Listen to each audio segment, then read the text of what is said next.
الحمد لله رب العالمين الصلاة والسلام على خاتم النبيين وعلى آله وصحبه أجمعين أما بعد فأعوذ بالله من الشيطان الرجيم بسم الله الرحمن الرحيم قال الله تعالى في سورة يوسف وقال لفتيانه اجعلوا بضاعتهم في رحالهم لعلهم يعرفونها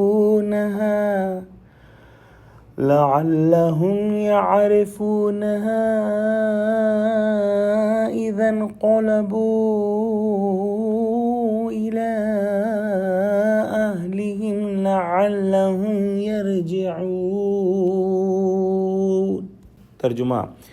اور یوسف نے اپنے خدام سے کہا کہ ان کا سرمایہ یعنی غلے کی قیمت ان کے شلیتوں میں رکھ دو، عجب نہیں کہ جب یہ اپنے اہل و عیال میں جائیں تو اسے پہچان لیں، اور عجب نہیں کہ پھر یہاں آئیں۔ جب حضرت یوسف علیہ السلام نے اپنے بھائیوں سے کہا کہ اگلی دفعہ آؤ تو اپنے چھوٹے بھائی بنیامین کو ساتھ لانا، اور اگر ایسا نہ کرو گے تو تم کو نہ ہی تو یہاں سے غلہ ملے گا اور نہ ہی تم مجھ سے مل سکو گے۔ اس کے بعد حضرت یوسف علیہ السلام نے اپنے خدام سے کہا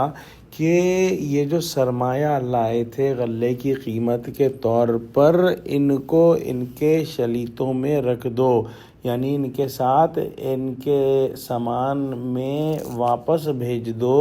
تاکہ جب یہ اپنے گھر جائیں تو اپنے سرمایہ کو پالیں۔ یعنی بھائیوں نے جو پونجی دے کر غلہ خریدا تھا ان کو حکم دیا حضرت یوسف علیہ السلام نے کہ وہ بھی خفیہ طور پر ان کے اسباب میں رکھ دو، تاکہ گھر پہنچ کر جب اپنا اسباب کھولیں اور دیکھیں کہ غلے کے ساتھ ساتھ قیمت بھی واپس